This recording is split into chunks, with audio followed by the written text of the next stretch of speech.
नमस्कार दोस्तों, मैं विंदु दुबे मुंबई से। आज का जो वीडियो है वो शायद ही भारतीय जनता पार्टी को पसंद ना आए, क्योंकि आज मैं जो खुलासे करने जा रहा हूं वो इतने भयंकर हैं कि शायद कोई भी भारतीय ये सोच नहीं सकता कि किस तरह से ये जो मोदी सरकार है वो जनता को मदद के नाम पे इमोशनल करके पैसे वसूल करती है चंदा के नाम पे। और उस चंदों का आखिर होता क्या है ये आज तक किसी को नहीं पता चलता है। आज के वीडियो में मैं आपको वो सबूत दूंगा कि किस तरह से हजारों करोड़ों रुपए का चंदा जो सरकार लेती है आखिर वो पैसा जाता कहां है। मैं आपको आज वो दिखाने जा रहा हूं जो शायद ही आज तक आप लोगों के सामने ये ना आया होगा। मैं निवेदन करता हूं कि आप ये सारी वीडियो पूरा देखें और इस वीडियो को हर भारतीय तक शेयर जरूर करें। मेरा एक फर्ज है एक भारतीय नागरिक होने के नाते कि भारत सरकार के अंदर जो चीजें चल रही हैं, जो एक्टिविटीज हैं, उसकी जानकारी आप तक मैं पहुंचाऊं। सबसे बड़ा सवाल, अगर आप इस मोदी सरकार से सवाल पूछते हैं या तो आपको जेल में डाल दिया जाता है।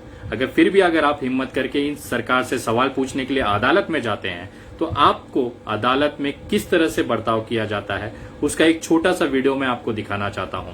पीएम केयर्स फंड जो कोरोना के नाम पे, महामारी के नाम पे पैसे डोनेशन मांगे जा रहे हैं, चंदा मांगा जा रहा है, आखिर उसके हिसाब को लेके आखिर कितने पैसे आए सरकार के पास और क्या उसकी व्यवस्थाएं हैं, उसको जानने के लिए अगर कोई व्यक्ति जानना चाहता है तो उसे किस तरह से सुप्रीम कोर्ट जैसे अदालत में जजों द्वारा फटकार लगाई जाती है। कारण ये है कि ये सवाल मोदी जी से पूछा गया है। ये वीडियो देखिए, एक याचिकाकर्ता के साथ सुप्रीम कोर्ट के जज ने कैसा बर्ताव किया उसकी एक छोटी सी झलक है। इस वक्त की बड़ी खबर जान लीजिए आप। सुप्रीम कोर्ट से बड़ी खबर आई है। पीएम केयर्स फंड को घोटाला बताने वाली याचिका सुप्रीम कोर्ट ने खारिज कर दी। दरअसल याचिकाकर्ता वकील मनोहर लाल शर्मा को सुप्रीम कोर्ट ने इस याचिका को लेकर कड़ी फटकार भी लगाई। वकील मनोहर लाल शर्मा ने याचिका में पीएम नरेंद्र मोदी के खिलाफ मुकदमा दर्ज करने की मांग की थी। एमएल शर्मा की ये याचिका सुप्रीम कोर्ट ने खारिज की और साथ ही वकील एमएल शर्मा को फटकार भी लगाई। तो इस समय की बड़ी खबर, सुप्रीम कोर्ट की तरफ से फटकार लगाई गई है याचिकाकर्ता वकील मनोहर लाल शर्मा को, जिन्होंने प्रधानमंत्री नरेंद्र मोदी पर केस दर्ज करने के लिए याचिका लगाई थी। पीएम केयर्स फंड को घोटाला बताने वाली ये याचिका जिसे सुप्रीम कोर्ट ने आज खारिज की। हम सीधे रुख करते हैं, मेरे साथ मेरे सहयोगी निपुण सहगल इस वक्त हमारे साथ मौजूद है। निपुण, अदालत ने याचिका खारिज की और साथ ही साथ वकील याचिकाकर्ता एमएल शर्मा को फटकार भी लगाई। जरा विस्तार से बताइए क्या हुआ आज। जी बिल्कुल, देखिए बहुत कड़ी फटकार लगाई है कोर्ट ने और ये भी कहा कि अगर उन्होंने बहस किया इस मामले में जरा भी आगे तो उनके ऊपर जुर्माना लगाया जाएगा, इस तरह से अदालत का वक्त बर्बाद करने के लिए। दरअसल शर्मा ने अपनी बात रखना ही शुरू किया था कि जजों ने बताया कि आपकी याचिका जो है बिल्कुल ही बेतुकी याचिका है। शर्मा का कहना था कि बिना कोई कानूनी व्यवस्था के या बिना कोई अध्यादेश पारित किए सरकार ने एक फंड का क्रिएशन कर दिया है जिसमें कि घोटाले की बू आ रही है। इस पर सुप्रीम कोर्ट ने कहा कि यहाँ कोई टैक्स या राजस्व वसूली की बात नहीं हो रही है, ये विपत्ति काल में लोगों की मदद के लिए विशेष फंड बनाया गया है और आप किस तरह की बात कर रहे हैं जिसका ना कोई सिर है ना पैर है। शर्मा ने आगे भी अपनी बात बोलने की कोशिश की, लेकिन जजों ने उन्हें आगाह किया कि अगर उन्होंने और ज्यादा बहस की तो इस बेतुकी याचिका के लिए उनके ऊपर जुर्माना लगाया जा सकता है। बहुत बहुत धन्यवाद आपका निपुण सहगल इस तमाम जानकारी के लिए। तो पीएम केयर्स फंड जो है उसे लेकर ये याचिका जो वकील की तरफ से लगाई गई थी, सुप्रीम कोर्ट ने याचिका। हम उस देश में रहते हैं जहां पे आप सवाल नहीं पूछ सकते हैं। अगर किसी तरह हिम्मत करके अगर कोई व्यक्ति अदालत तक जाता भी है तो उसे किस तरह से जजों द्वारा फटकार लगाई जाती है, यहां तक कि उसकी पूरी बात सुनने तक का समय जजों को नहीं है। लेकिन कोई भी व्यक्ति इतनी आसानी से नहीं हार सकता। ये भारत है, यहाँ पे एक से एक व्यक्ति पड़े हुए हैं जो किसी भी हद तक जाके अपनी आवाज बुलंद करते हैं। मैं आपको बताना चाहता हूं कि पीएम केयर्स फंड को लेके महाराष्ट्र के नागपुर बेंच ने एक आदेश जारी किया है जिसमें पीएम नरेंद्र मोदी जी को आदेशित किया है कि आप 14 दिन के अंदर अंदर पीएम केयर्स फंड में कितने पैसे आए हैं और उसकी व्यवस्था किस जगह इस्तेमाल किया जा रहा है उसकी जानकारी आपको देना पड़ेगा। एक चीज मुझे समझ में नहीं आ रही है कि एक ही देश में दो अलग अलग कानून कैसे हो सकते हैं। अगर सुप्रीम कोर्ट ने किसी याचिका को खारिज किया है तो मुंबई के बॉम्बे हाई कोर्ट जिसे हम कहते हैं उसकी नागपुर बेंच ने उसी तरह के सवालों पे कैसे उसको मंजूरी दे दी। आखिर अगर ये बॉम्बे हाई कोर्ट में मंजूर हो सकता था तो सुप्रीम कोर्ट के जजों ने उस एडवोकेट को क्यों फटकार लगाई। ये सबसे बड़ा सवाल उठता है कि एक ही संविधान है, एक ही कानून है, लेकिन जो कुर्सी पे बैठे हैं उनका बर्ताव ये दिखाता है कि वो आखिर कानून की तरफ हैं या सरकार की तरफ हैं। ये वीडियो देखिए कि किस तरह से महाराष्ट्र के शासन द्वारा, महाराष्ट्र बॉम्बे हाई कोर्ट द्वारा नागपुर बेंच ने क्या आदेश किया है, इसको आप जानकारी देखें। और उसके बाद मैं आता हूं उस सबूत पे जहां पे आपको ये देख के आश्चर्यचकित होगा कि कैसे मोदी सरकार जमा किया हुआ पैसा खा जाती है। नमस्ते, मैं सौरभ हूं। आप देख रहे हैं दी ललन टॉप। कोरोना वायरस के चलते पीएम नरेंद्र मोदी ने फंड की घोषणा की थी। इसका नाम है पीएम केयर्स फंड। इसके हिसाब किताब और काम को लेकर काफी समय से हल्ला मचा हुआ है। इसी कड़ी में बॉम्बे हाईकोर्ट की नागपुर बेंच ने पीएम केयर्स फंड को लेकर नोटिस जारी किया है। नोटिस केंद्र सरकार और फंड के ट्रस्टियों को भेजा गया है। हिंदुस्तान टाइम्स की खबर के अनुसार कोर्ट ने पूछा है कि फंड में कितने पैसे जमा हुए और कितने खर्च किए गए हैं। कोर्ट ने आदेश नागपुर के वकील अरविंद वाघमारे की याचिका पर दिया। याचिका में क्या कहा गया वो जान लीजिए। याचिका में वकील अरविंद ने कहा कि PM Narendra Modi PM cares fund के लिए बने ट्रस्ट के चेयरपर्सन हैं। गृह, वित्त और रक्षा मंत्री इसके सदस्य हैं। यह फंड कोरोना वायरस के चलते हुई समस्या से निपटने के लिए बनाया गया। इसके जरिए लोगों की मदद करने की बात कही गई थी। फंड बनाते समय कहा गया था कि 3 प्रतिष्ठित लोगों को बोर्ड ऑफ ट्रस्टीज के लिए नॉमिनेट किया जाएगा, लेकिन अभी तक इनकी नियुक्ति नहीं हुई। लेकिन फिर भी करोड़ों रुपए का डोनेशन दिया गया। वकील वाघमारे ने कहा कि इस फंड में जितना भी पैसा जमा हुआ है इसकी जानकारी वेबसाइट पर सरकार को देनी चाहिए, जिससे कि आम लोग इसे देख सकें। साथ ही पीएम केयर्स फंड के हिसाब किताब की जांच भी की जाए। जांच का जिम्मा भारत के नियंत्रक एवं महालेखा परीक्षक यानी सीएजी को दिया जाए। साथ ही फंड के लिए बने ट्रस्ट में 2 सदस्य विपक्षी दलों के भी होने चाहिए। सरकार ने क्या दलील दी? याचिका पर सुनवाई के दौरान भारत सरकार ने भी जवाब दिया। सरकार की ओर से additional solicitor general Anil Singh पेश हुए। उन्होंने फंड की जांच कराने का विरोध किया। साथ ही याचिका को खारिज करने की अपील भी की। उन्होंने कोर्ट को बताया कि अप्रैल में सुप्रीम कोर्ट ने इसी तरह की याचिका को खारिज कर दिया था, लेकिन जस्टिस एसबी शुक्रे और जस्टिस एएस किलोर की बेंच ने सरकार की दलील को नहीं माना और आदेश दिया कि सरकार 2 सप्ताह के अंदर याचिका के जवाब में एफिडेविट दाखिल करे। इसमें सरकार अपना पक्ष लिख सकती है। पीएम केयर्स फंड को लेकर सरकार ने पिछले दिनों आरटीआई के तहत सूचना देने से भी इनकार कर दिया था। प्रधानमंत्री कार्यालय ने कहा था कि आरटीआई एक्ट 2005 के तहत यह फंड पब्लिक अथॉरिटी नहीं है। अब कोर्ट में आगे क्या होता है, सरकार क्या जवाब देती है, देखने वाला होगा। जो होगा वो भी हम आपको बताएंगे। देखते रहिए दी लल्लन। अब यहाँ पे सबसे बड़ा सवाल ये उठता है कि अगले 14 दिनों के अंदर या तो इन हाई कोर्ट के जजों का तबादला हो जाएगा या लोया कांड कैसा करके कुछ एक नया कांड आ जाएगा सामने। जब जब सरकार से मोदी जी से सवाल पूछा गया है तब तब इन सरकारों ने जजों का ट्रांसफर किया है। और मैं दावे के साथ बोल सकता हूं इस बार भी कुछ ऐसा ही एक्टिविटी इस जजों के साथ होगा जिन्होंने हिम्मत दिखाई। अब वो समय आ गया है कि हमें इन जजों के साथ खड़ा रहना हमारा फर्ज बनता है, क्योंकि ये इकलौते ऐसे लोग बचे हुए हैं जो अभी भी असली जो न्यायिक प्रक्रिया है उस पर काम करते हैं, विश्वास करते हैं, और उसके बदले में इनको मिलता है केवल तबादला। तो मैं देखना चाहता हूं अगले 14 दिन में सरकार इस पे क्या कार्रवाई करती है। तो आते हैं अपने असली मुद्दे पे।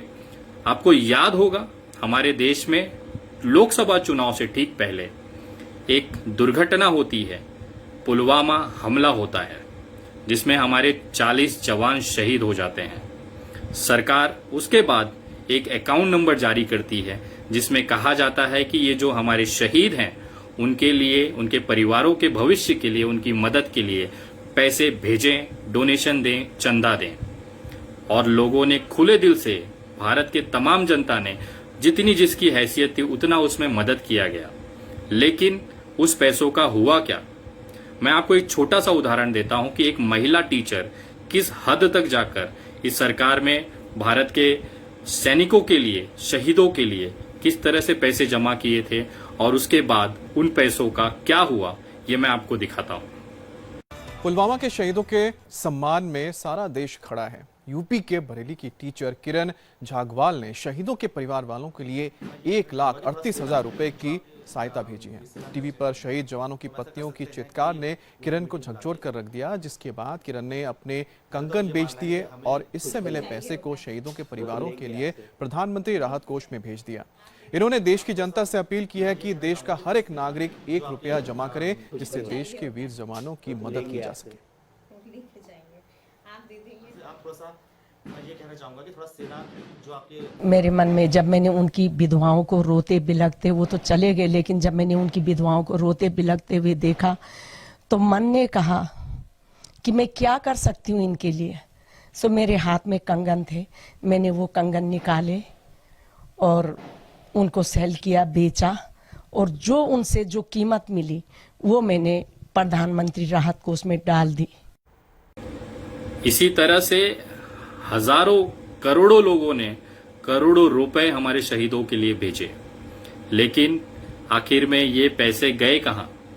मैं आपको बताना चाहता हूं कि ये पूरा का पूरा पैसा नरेंद्र मोदी जी की सरकार ने खा लिया। शहीदों को एक फूटी कौड़ी तक नहीं पहुंची है।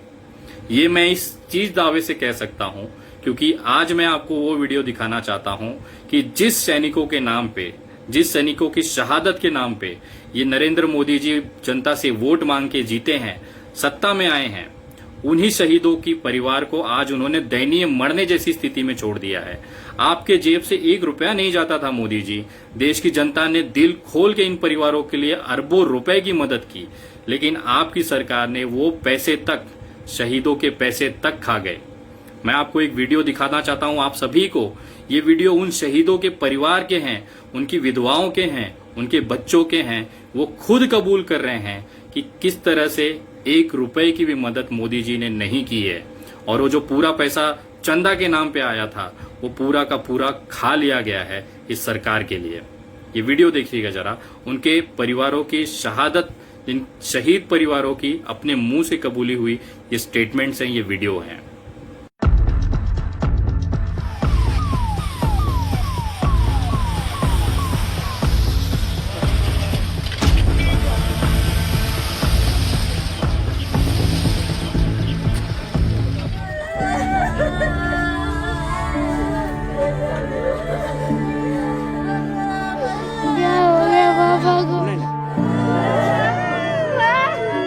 जैसे मैंने लाल अपना खोया, कोई माँ अपना लाल नहीं खोया। लड़के की शादी भी नहीं हुआ, लौट के आए भी नहीं किए तो शादी के बाद क्योंकि आगे का कोई रास्ता कमा के खिलाने वाला इस परिवार की है। ऐसे शहीद होते रहेंगे तो परिवार अनाथ होते रहेंगे। पिता से ज्यादा मेरे लिए दोस्त के समान थे।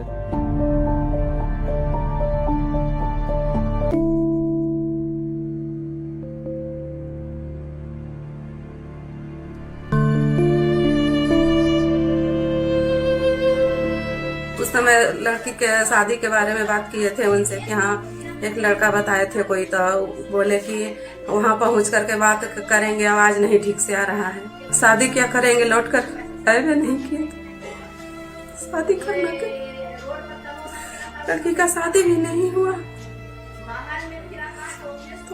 तो बहुत बड़ा लड़की की शादी करना था। लड़के की शादी भी नहीं हुआ, लौट के आए भी नहीं किए तो शादी के बाद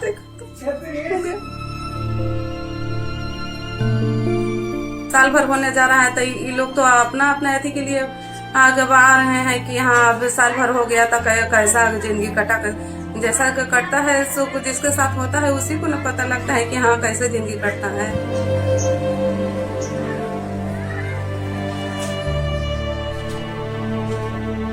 क्योंकि आगे का कोई रास्ता कमा के खिलाने वाला इस परिवार की है, कोई रास्ता है जिसका आर्थिक स्थिति आगे के लिए सरकार को नहीं देखना है, सरकार देखे।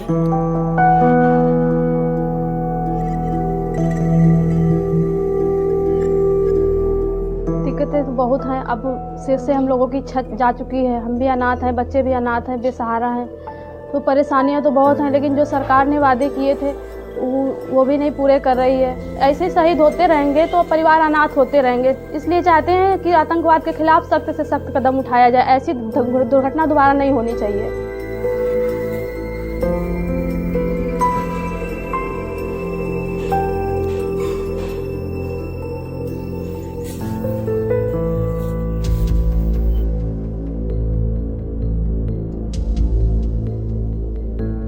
बस वादे थे, उस टाइम सब अधिकारी आते थे, ये हो जाएगा वो हो जाएगा, परेशान मत हो, कोई कहीं कुछ नहीं होता है। उसी टाइम सब ध्यान रखते, उसके बाद सब भूल जाते हैं। शहीदों के नाम पे मांगे गए पैसे तो कम से कम छोड़ देते सरकार। ये शहीदों की बेवाएं हैं, विधवाएं हैं जो आज खून के आंसू रो रही हैं। और कौन सा आपके जेब से पैसा जाता था? पूरे देश ने दिल खोल के अपने शहीदों के परिवारों के लिए चंदा भेजा, पैसे भेजे, लेकिन वो पैसे आज तक, पुलवामा हमला के 1.5 साल होने आया, आज तक वो पैसे उन परिवारों तक नहीं पहुंचे। आखिर मैं जानना चाहता हूं, इस भारत के नागरिक होने के नाते उन पैसों को क्यों खाया आपने मोदी सरकार? वो पैसे कहां हैं मोदी जी? क्या आप उसका हिसाब नहीं देना चाहेंगे, या सिर्फ आप पैसे लेने के लिए हैं, पैसे जब सही जगह पहुंचाने के लिए नहीं है?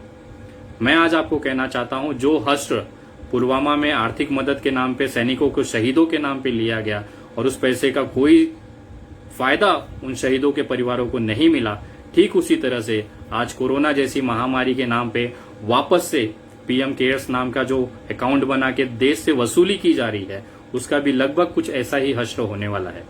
ये जो पीएम केयर्स फंड है, यह आगामी बिहार चुनाव, उत्तर प्रदेश चुनाव और महाराष्ट्र में सरकार गिराने के लिए आपको इस्तेमाल होगा, ये मैं दावे के साथ कह सकता हूं। जिस तरह से पुलवामा में शहीदों के नाम पे आपने वोट मांग मांग के राजनीति की और आखिर में उन परिवारों तक आज तक वो फैसिलिटी और उनका जो लाभ है नहीं मिल पाया है।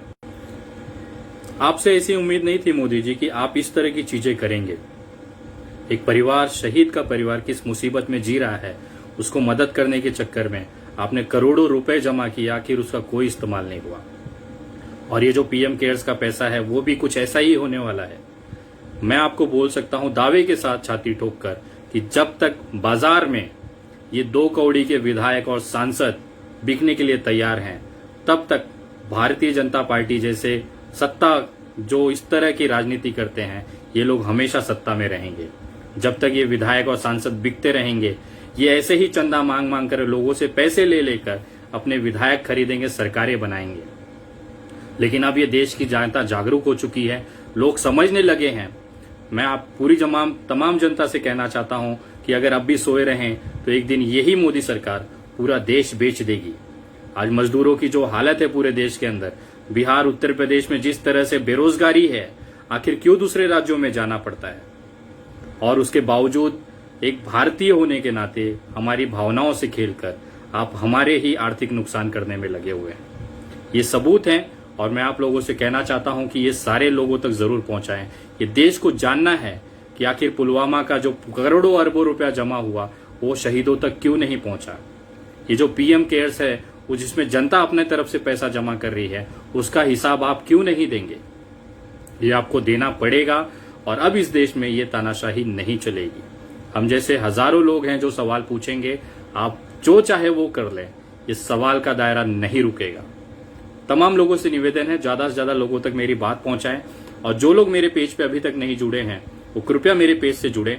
मेरे पेज का नाम है the Vinay Dubey, THE space VINAY space Dubey DUBEY। इस पे करीबन 94,000 के आसपास फॉलोअर्स हैं। मैं तमाम लोगों से निवेदन करूंगा, इस पेज पे ज्यादा से ज्यादा लोगों को जोड़ें, ताकि हमेशा मैं जो चीजें लेके आता हूं वो देश के हर भारतीय तक पहुंचाने के लिए आपकी जिम्मेदारी है। जय हिंद, जय महाराष्ट्र।